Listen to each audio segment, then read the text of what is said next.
అసలు మ్యారేజ్ అనేది ఏ ఏజ్లో చేసుకుంటే మంచిదమ్మా?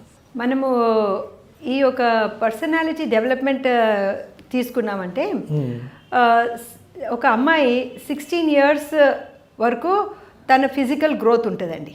ఓకే. సో కానీ మానసిక ఎదుగుదల అనేది 21 ఇయర్స్ వరకు ఉంటుంది. ఓకే. సో ఇవన్నీ పరిగణంలోకి తీసుకొని మన వాళ్ళు 21 ఇయర్స్ అండ్ అబవ్ ఉంటే కరెక్ట్ ఏజ్ ఫర్ మ్యారేజ్ అనుకున్నారు. ఓకే. ఇప్పుడు మనం వేద శాస్త్రాల ప్రకారం మనం వెళ్తే కూడా వెనక్కి వెళ్ళి ఎన్నో సంవత్సరాలకు వెనక్కి వెళ్ళినా కూడా అందులో కూడా అండి నేను చాలా మందిని సంప్రదించినాను. వాళ్ళు కూడా అదే మాట అన్నారనమాట. అందులో కూడా వాళ్ళు 20 నుంచి 25 సంవత్సరాలకి మ్యాక్సిమం ఫర్టిలిటీ ఉంటుందని. సపోజ్ మనం టీనేజ్ ప్రెగ్నెన్సీ తీసుకున్నాం అనుకోండి, 19 ఇయర్స్ బిలో వాళ్ళకి మనము టీనేజ్ ప్రెగ్నెన్సీ అంటామా, అంటే 12 ఇయర్స్ 13 ఇయర్స్ నుంచి 19 ఇయర్స్ వరకు వాళ్ళకి ఎన్నో ప్రాబ్లమ్స్ ఉన్నాయన్నమాట. వాళ్ళ ఎదుగుదలనే కాలేదు, ఫిజికల్ ఎదుగుదల కాలేదు, మానసిక ఎదుగుదల కాలేదు. సో వీళ్ళు చాలా ప్రాబ్లమ్స్ ఫేస్ చేస్తూ ఉంటారనమాట.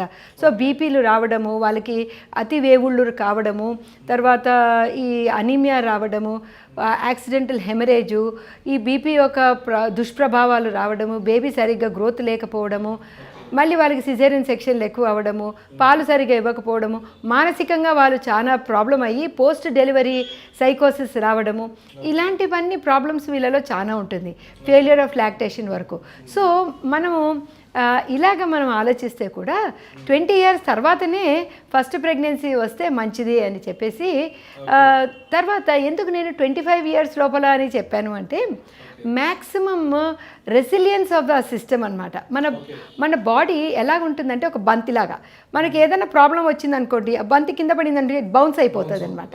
అలాగే హెల్త్ పరంగా మనకి ఏమైనా అయినా కూడా మన బాడీ అలా బౌన్స్ బ్యాక్ అవుతుంది అనమాట హెల్త్కి. అది వయసుతో పాటు ఆ రెసిలియన్స్ తగ్గిపోతూ వస్తుంది. సో ఈ బెస్ట్ టైం 20 to 25. కానీ ఈ మధ్య అమ్మాయిలు చదువుతూ మళ్ళీ వాళ్ళ కెరియర్ అనుకుంటూ అలాగా పోస్ట్పోన్లు చేసుకుంటూ ఉంటున్నారు.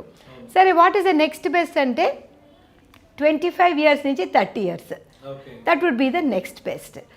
సో ఈ వేదాలలో కూడా వాళ్ళు అదే చెప్పారంటండి. చైల్డ్ మ్యారేజ్ చేసినా కూడా యాక్చువల్లీ ప్రెగ్నెన్సీ బిట్వీన్ 20 to 25 ఉంటే బెస్ట్ అని చెప్పేసి. సో ఎందుకంటే మ్యాక్సిమం ఎగ్స్ కూడా ఆ టైంలో ఉంటుంది, ఈజీగా కన్సీవ్ అవుతారు ఆ టైంలో, ప్రెగ్నెన్సీలో కూడా ఏం ప్రాబ్లమ్స్ ఉండదు, డెలివరీ కూడా ఈజీగా అయిపోతుంది.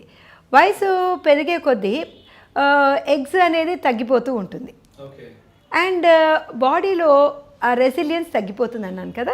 ప్లస్ నార్మల్ డెలివరీ 30 ఇయర్స్ దాటిపోయిన తర్వాత బోన్స్ అంతా కూడా, లిగమెంట్స్ అంతా కూడా టైట్ అయిపోతుంది. సో వాళ్ళకి కొంచెం నార్మల్ డెలివరీ ప్రాబ్లము రావడము, తర్వాత డౌన్ సిండ్రోమ్ అనే కండిషన్ రావడము, బేబీలో జెన్యూమ్ ప్రాబ్లమ్స్ రావడము, ఈ 30 సంవత్సరాలు దాటినాక బాడీలో మెటబాలిక్ చేంజెస్ జరిగి, అంటే మన లైఫ్లో ఇది ఒక మిషన్ అనుకోండి బాడీ. ఈ బాడీ స్ట్రెస్ అండ్ స్ట్రెయిన్ తీసుకుంటూ ఉంటుంది. సో ఇప్పుడు ఏంటంటే ఒక అప్పర్ కేజీ పిల్లల దగ్గర నుంచి స్ట్రెస్ అండ్ స్ట్రెయిన్, ప్రతి దానికి టెన్షన్లే, ప్రతి దానికి. సో ఎంతని ఆ బాడీ తీసుకుంటుంది, ఎంతని ఆ మైండ్ తీసుకుంటుంది. సో ఈ స్ట్రెస్ అండ్ స్ట్రెయిన్ మన బాడీ మీద ఎక్కడో పడాలి కదా.